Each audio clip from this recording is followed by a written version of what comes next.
Ross Layton from Mr. Speaker. from Florida. Mr. Speaker. To what purpose does the gentleman from Florida rise? I ask unanimous consent to speak for 5 minutes out of order. Without objection. Thank you very much. Mr. Speaker, in recent weeks, we have seen the issue of the Western Sahara receive a great deal of coverage in the world press. Unfortunately, the press coverage has often been biased. In fact, I've seen cynical attempts at purposeful disinformation. I think it's important that we remember history. Let's not forget that while the Sahara was under Spanish colonial rule, only Morocco laid claim to that territory as its own. The Kingdom of Morocco repeatedly claimed the Western Sahara and demanded the end of Spanish colonial rule. It was only when Morocco's efforts at recovering the Sahara from Spanish colonialism under the leadership of King Hassan II began to be seen as making serious progress in the early 1970s that the so-called Polisario Front came into being.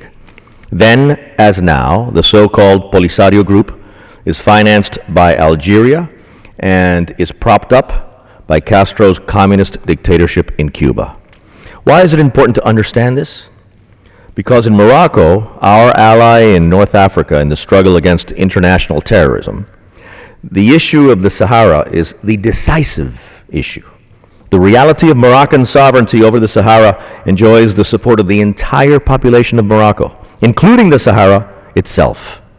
In other words, the issue of the Sahara is the sine qua non, the necessary ingredient for stability and peace in that country of strategic importance in North Africa, our friend and ally Morocco.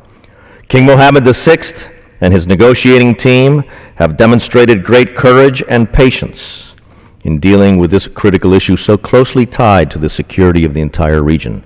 Let us never forget that a make-believe, an illusory, a fake microstate in northern Africa would be led by a Castro-Cuban-formed political class which would constitute a minority of the population even within the fake microstate, but would control it through Castro-style repression. Let us never forget that such a microstate would serve as a focal point of regional instability and destabilization, as well as an exporter of terrorism.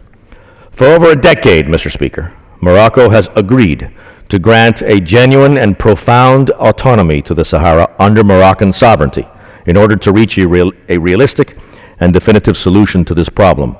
But Algeria and the so-called Polisario continue to insist on the creation of a fake microstate.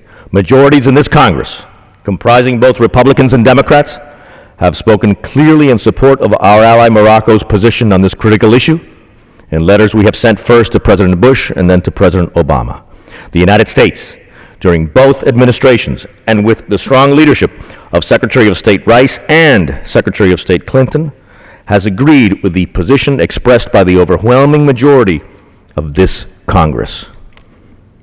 The future of America's struggle against international terrorism and the stability of Northern Africa require that the government and the Congress of the United States continue to stand firmly and clearly with our friend and ally, the Kingdom of Morocco.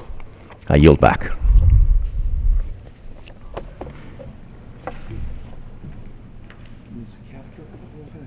Ms. Cap.